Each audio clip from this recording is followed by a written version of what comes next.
नमस्कार दोस्तों, आज मैं कामाक्षी सिंह आपको सुनाऊंगी अपने द्वारा रचित एक व्यंग। मेरे व्यंग का शीर्षक है अंधविश्वास की चिपकन। अंधविश्वास हमारे समाज में कुछ इस तरह से है जैसे गोंद से कुछ चीज़ चिपक जाए तो आसानी से छूटती नहीं है।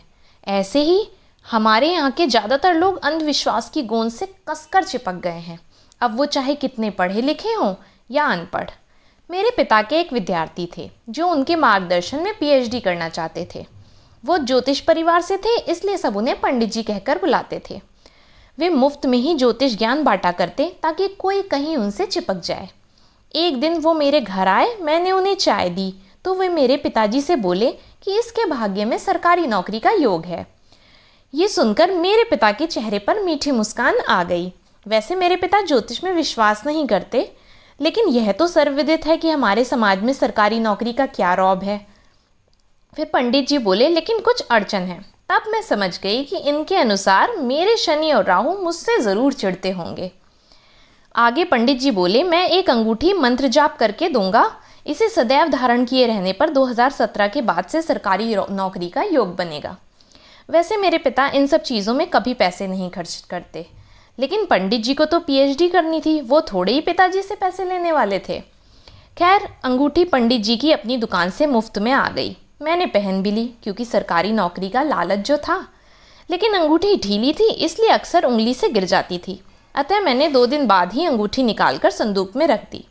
सन 2016 के अंत में मेरी सरकारी नौकरी लग गई। जब पंडित जी को यह बात पता चली तो वे बड़े नाराज़ हुए कि उनकी ही अंगूठी पहनने की वजह से मेरी सरकारी नौकरी लगी और मैंने उन्हें बताया ही नहीं। शायद वो ये भूल गए होंगे कि उन्होंने क्या कहा था, और शायद मैंने ही अंगूठी को अंडर एस्टिमेट कर दिया था।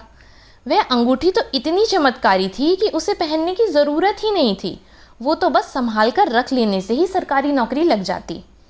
एक और किस्सा मुझे याद आया है। एक रात मैं अपनी सास के साथ बातें करते हुए कुछ लिख रही थी। तभी मेरी सास के पास किसी का फ़ोन आया। मैं डिस्टर्ब ना हो जाऊं तो वह दूसरे कमरे में जाकर बातें करने लगी। थोड़ी देर बाद वो आई और मुझसे कहने लगी, टॉफ़ी रखी हो? मैंने कहा, नहीं, क्यों? आपको टॉफ़ी खाने का मन कर रहा है? वो बोली, नहीं, ऐसे ही। मैंने ज़्यादा ध्यान नहीं दिया और अपना काम करना जारी रखा। थोड़ी देर बाद मेरा ध्यान अपनी सास की तरफ गया।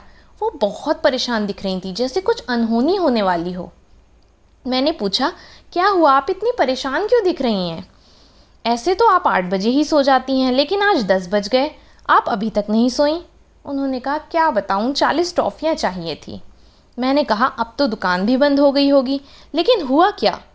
वो बोली, मेरी बहन का फ़ोन आया था। उसने कहा, व्हाट्सएप पर मैसेज आया है, अगर आज रात 12 बजे तक प्रत्येक बच्चे के हिसाब से 10 टॉफ़ियाँ नहीं खाईं तो बच्चों पर विपत्ति आ जाएगी।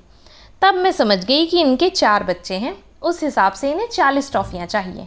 मुझे हंसी तो बहुत आई, पर मन में ही हंसकर रह गई। मैंने उनसे कहा, ये सब अंधविश्वास की बात है, लेकिन उनकी परेशानी गई नहीं। तब मैंने उन्हें 40 मिश्री के दाने दिए और कहा कि ये टॉफ़ी जैसा ही है, क्योंकि टॉफ़ी भी तो चीनी से ही बनती है।